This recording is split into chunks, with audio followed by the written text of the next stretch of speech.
Welcome to the Daily Boogie.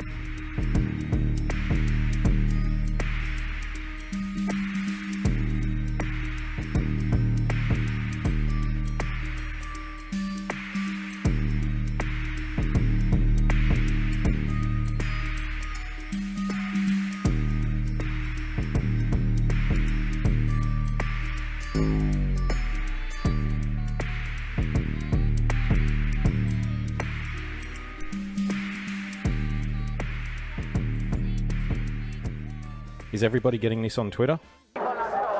Wouldn't surprise me if we're not. Let's say it was a pro-Trump thing, and I am anti-Trump. I was like, I banned this whole account. It'll go to you, and then it's at your discretion. And if you're anti-Trump, you're like, oh, you know what, Mo was right. Let it go. The idea of the shadow ban is that you ban someone, but they don't know they've been banned because they keep posting, but no one sees their content. So they just think that no one's engaging with their content, when in reality no one's seeing it. I don't know if Twitter does this anymore. How do you know if it's a bot and not a normal person? Use machine learning. Look for Trump or America. Is it just me, or do a lot of these conversations seem to occur in clubs with drinks and loud music?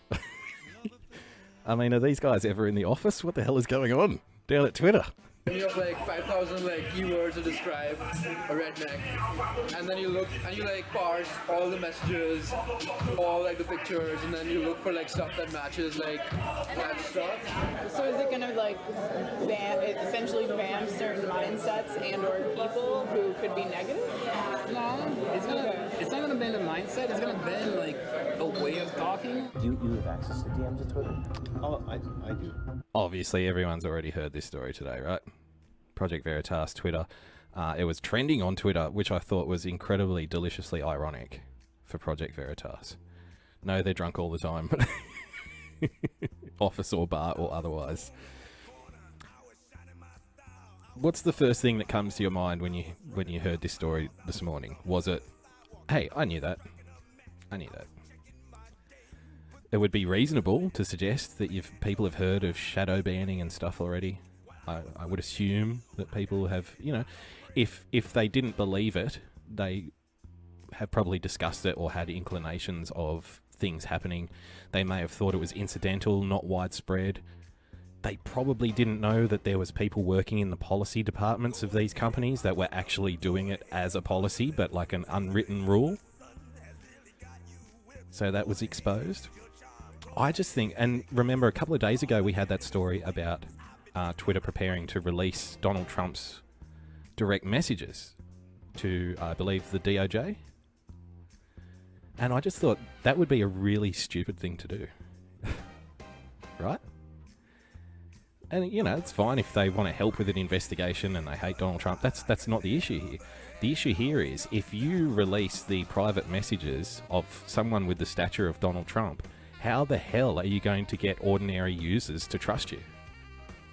Right? And Donald Trump doesn't make Twitter. It's the millions of people that follow him. It's the billion people who are nobodies, effectively, in the world of Twitter.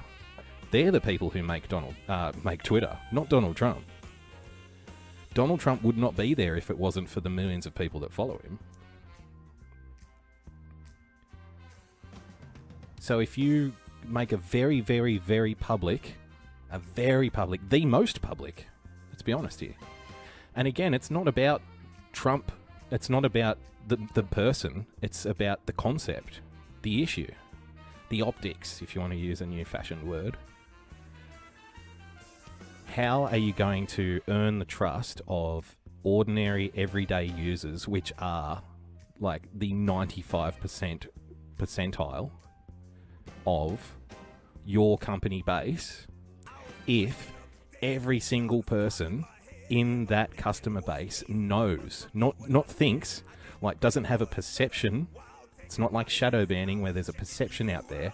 Once you make those DMs public, everybody knows that they can't trust you to keep things to themselves. You instantly shatter that rapport that you've spent the better part of a decade building. And you can't come back from that. It's gone. It's in thin air. Poof. You wake up tomorrow and it's gone. And nobody trusts you. And you've turned all these people into enemies. For why? For what? To say, look, we're going to send Donald Trump's tweets. We're going to send his DMs. How cool are we? It's just poor thinking. Tom, thanks for the super heart. What a privilege. Oh, no, I've got privilege. The privilege of a Tom super heart means I am now privileged. So if you want to step away, take a moment, grab a crayon, please do. So I don't know if they're going to do it. Maybe they just put it out there, to get in the news or something. I don't know. And Fairy in a Meadow. Thank you, Paige, so much. So I would just think, somebody, at some point, somebody higher up in Twitter who has a bit more business nous rather than like an activist brain would have to say, look, guys, it was fun. It's a fun idea to, expose Trump, fuck Trump, all that stuff. But this is going to shatter our business model. So don't do it. Okay? And Twitter basically runs on donated money anyway. It runs on money provided by big money owners, big money earners. If you release the private messages of Donald Trump, how about if you're someone who contributes, a couple of $1 million a year to Twitter, and you send things in private messages to other big rollers? Are you going to be like, well, if they released the president's personal correspondence, what's to stop them from doing it to me one day? And people who don't like Twitter, they might be saying, okay, go for it. Please do it. Do the dishes. The dishes wait for no man or woman Jupiters. Thanks for the follow. Much appreciated. Dishes need to be done. We don't need more cockroaches scurrying around. So that was one issue. And like I said, the other one, people had this idea of, they knew about shadow banning, but they didn't know about it. So now they know. And on top of that, you're going to release the Donald Trump's private. I mean, it's just bad. It is just all kinds of bad for Twitter right now. It's a 48-hour minefield. The next 2 days for Twitter, in a PR sense, is going to be crucial. They really have to be strong and say, okay, whoa, we up really bad, and just they have to release. They have to say, here's our policies. Here's what we've been doing. We're not going to do it anymore. We're really sorry. Anything other than that, I think, probably isn't going to cut the mustard. Because now you're going to get, even Twitter supporters turning on you. Although, there is a caveat. And this is probably a deeper issue, but I'll just touch on it. Now, part of me thinks, okay, the censorship stuff, people are going to get really angry. They're going to reject Twitter. But then I was thinking about it today. Are they really? Because I'd think to myself, how many people who use Twitter have already been conditioned to censorship? Think about it. Even back to, say, your first year in college. If you did writing, for example, hey, here's a list of things that you can't write. Okay? We can't discuss words like that. We can't use this word. I'm sorry, we can't print your little column in the school paper. Hey, that guy said X on the college radio. He needs to be taken off the air.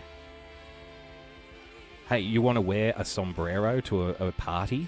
Whoa, that's cultural appropriation, brother. We need to literally censor your wardrobe, my friend, because people will be offended.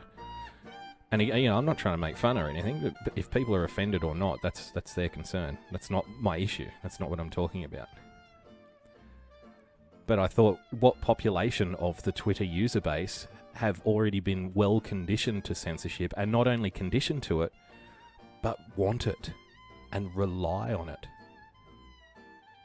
how many people in society feel exposed when censorship doesn't exist? And maybe they don't consciously think of it. Maybe it's not a connection that they draw, like 1 to 2. But maybe, you know, in a subconscious way, they fear a world without censorship. It makes them feel anxiety. And again, because, you know, that might be their genuine belief, and it might be, you know, how they've been conditioned to view censorship. And again, rightly or wrongly, that's a different debate. But how many people on Twitter would that apply to? So, like I said, at first you think it's all over for Twitter. You know, it's all over for Twitter. Nobody's going to put up with this censorship stuff. But then if you really think about it, I don't know. Maybe a lot of people want the censorship stuff on Twitter. And that would be the battle. And you could explain, I'm white and married to someone is Hispanic, says Tamara. Am I guilty of appropriation or is my husband? Good question. Or, no, you're white, so the guilt must go to you, I'm afraid. Just as a matter of... we'll apply guilt to you first, and then we can work out the details. That's probably the safest way. You know, so how many people are going to welcome the censoring? I don't know. Well, let's watch a little bit of the quote-unquote white supremacist convicted felon, James O'Keefe. Let him explain. It's a lot of bad press if like, you know, people figure out that you're shadow banning them. It's like unethical in some way. Trying to downrank it. We're trying to get the shitty people not to show up. Yeah, they say, oh, this is pro-Trump. You know, I don't want it because, you know, it offends me. This, that. I say, I ban this whole thing. I'm pretty sure every single employee on Twitter hates Trump. What we can do on our side is actually very terrifying. Our last video exposed Twitter's eagerness to turn over President Trump's direct messages James O'Keefe can thank me later for the soft jazz in the background. To the Justice Department. We think today's release will help you understand why. Because although Twitter presents itself as politically neutral, its culture behind closed doors is one of blatant censorship, systematic bias, and political targeting. While many suspected this was the case, today we present the proof out of their own Twitter mouths. So we're probably about 90% anti-Trump, maybe 99% anti-Trump. It's really hard to decide what to do about Donald Trump. Yeah, half of the people want to ban him, half of the people want to keep him. Does everybody at Twitter feel pretty much? Yeah, I mean, you got to go to Google in order to find the conservative. What department? I'm in trust and safety. I do all the policy work for safety policy. I do that. I'm in the See, controversial. what did we just talk about? If you are a social media company and we're living in an era where online privacy is like it is the key. It is the top step of the podium. It is the pot of gold at the end of the rainbow.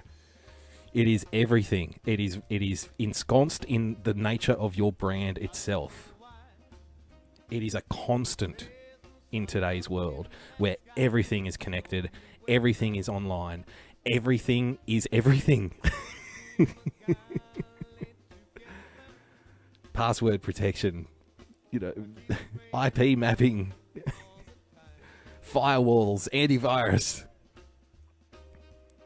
I mean, we've come a long way from just cover the keypad when you're at the ATM to stop people stealing your money. Now it's everywhere. So if the lady, and I'm not saying she's bad or anything, but Alinda Hassan, Policy Manager of Twitter Trust and Safety. I'm in Trust and Safety. If you release the private DMs of the most powerful person in the world, guess what happens to your trust?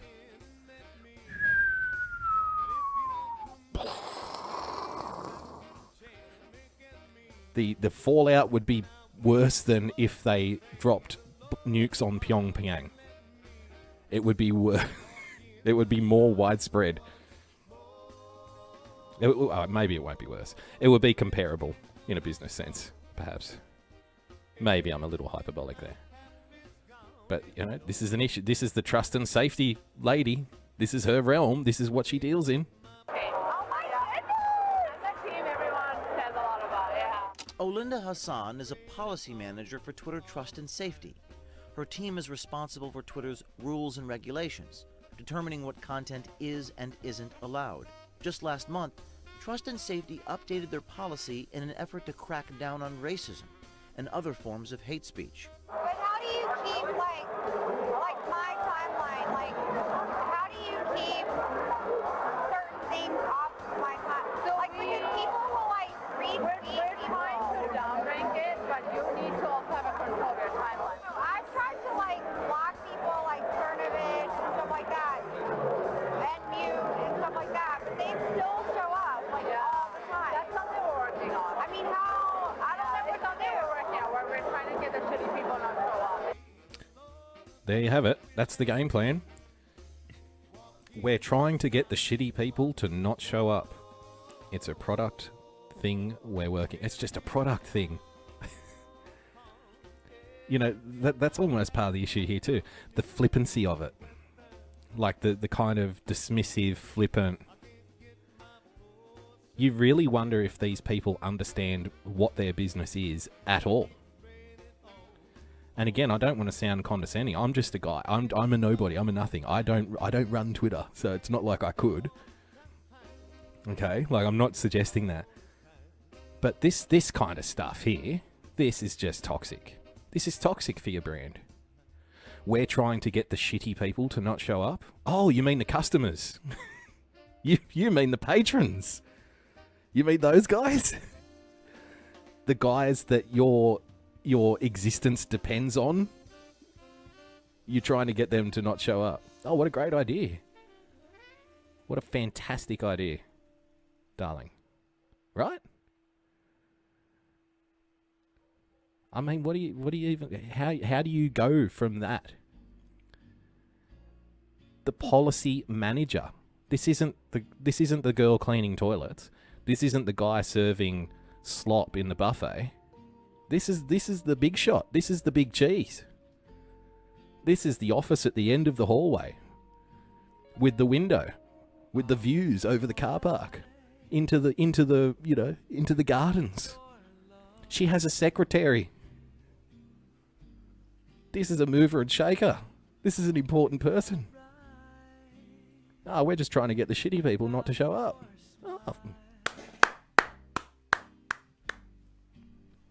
Great policy. But now it's out there. Well, exactly. That's where the money comes from tomorrow. Tomorrow says we are just fodder for the advertisers. That's where the money comes from. Advertisers need eyeballs. We're trying to reduce eyeballs. I see. It's not, an all-encompassing view here. And that might be a problem for Twitter management. I don't know.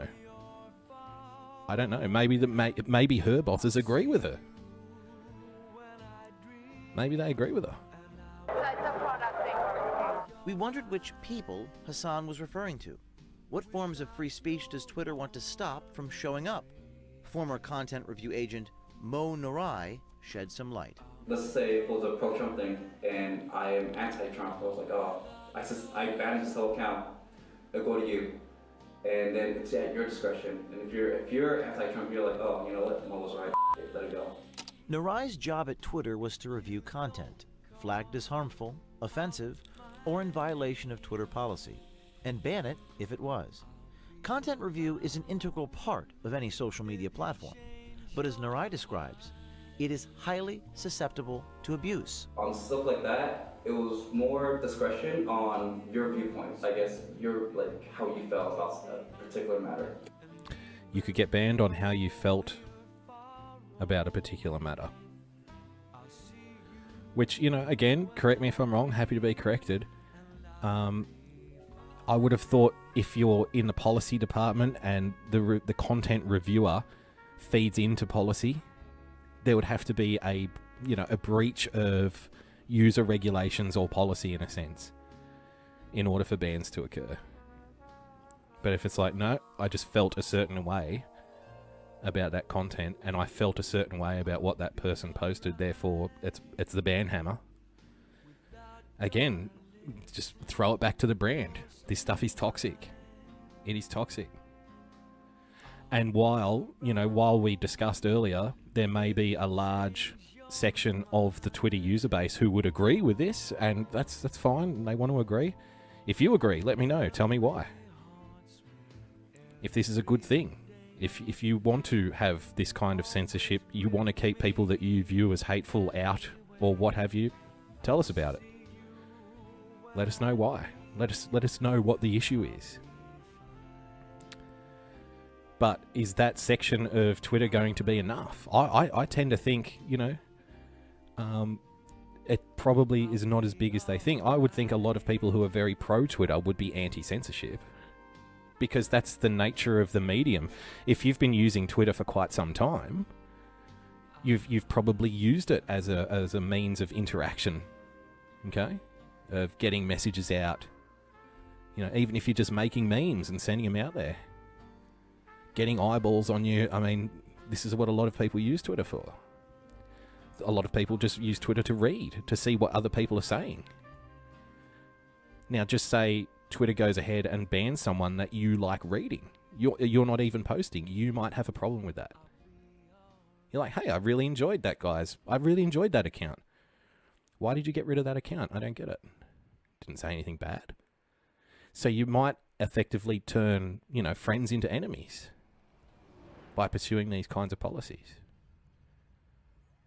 And, I don't know, have they made I believe there was a statement made by Twitter yesterday. It was just one employee, relax. There was one rogue employee, nothing to see here. We're going to deal with it internally.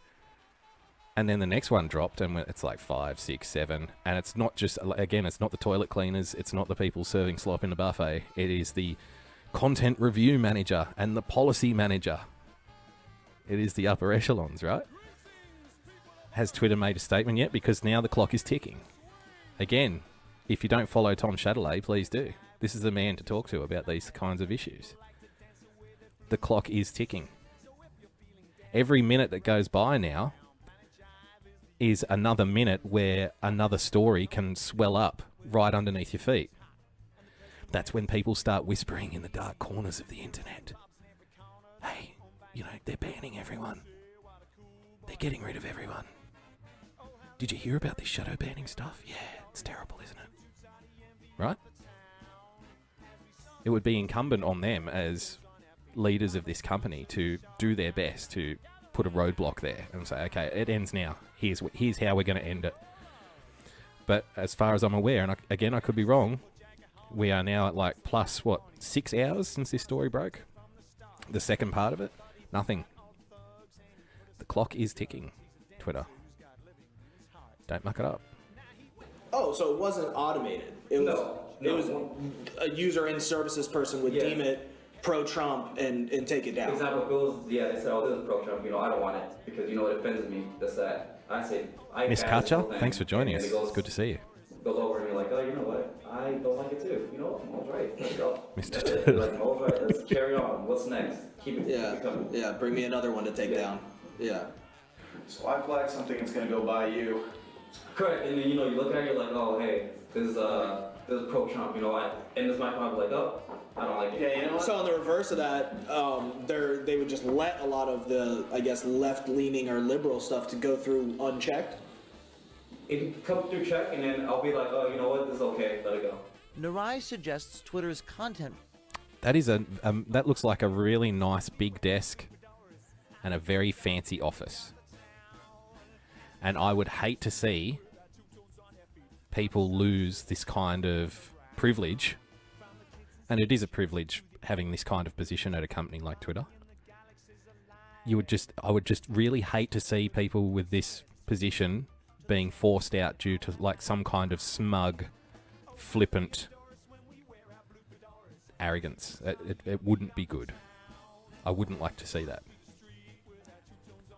Review is more than a safeguard against hate speech. It's a tool used to promote a political agenda. You made the comment that, Twitter maybe wouldn't, verbally say some things that they, wanted to put in their company policy, but they were kind of unwritten rules as far as the content that they would allow or disallow. A lot of unwritten rules, and being that we're in San Francisco, we're in California, very blue state, you have to be, as a company you can't really say it because it'll make you look bad, but behind closed doors, a lot of stuff was like, Debbie, thanks for joining us. Hey, you have to do this way, or something like that. It was never written, it was more said. But it may not just be average users feeling the heat. Does Twitter target certain political figures for suspension? And more importantly... Now, Julian Assange, controversial, polarizing character. Agreed. Recently, of late, in the last couple of years, he's perhaps drawn the ire of a certain element of his former support base by releasing emails damaging to the Hillary Clinton campaign in 2016, and I understand that. That's fine. Just like conservatives didn't like him when he released stuff on George W. Bush. Okay, so that it happens, right? That's what we do as human beings. However, I would still, suggest, and again, could be wrong. Happy to be told otherwise. A fair amount of people, left-leaning individuals, progressives, probably still don't mind Julian Assange. They may think that he comes across as a kind of, I'll just release it regardless of who it's damaging kind of character. So, again, here's the issue. We're going to release the private DMs of the most powerful man in the world. We're going to mess with the most famous fugitive in the world. What is the average person to think? What is the above average person to think? Hey, they're going to do it to Trump, they're going to do it to Assange, but then Twitter says, no, don't worry, we keep all your stuff private. We don't release any of your information. Right. Well, thanks for that. Thanks for the reassurance. It's just toxic for a brand. Why? I should ask about this. Yeah, it's a really good point. Pranay Singh is an engineer for Twitter's direct messaging team. Why did they take his account down a couple weeks ago? I didn't know we did that. Yeah, his account went down, for a while. Oh, it might be the U.S. government pressure. What? Yeah, they do that. They do? Yeah. Why? Because they don't like people... I will, Mimi, actually. And he has shit on a lot of people. Wow. He said the U.S. government would have done that. Would have asked Twitter to do it. Oh, yeah.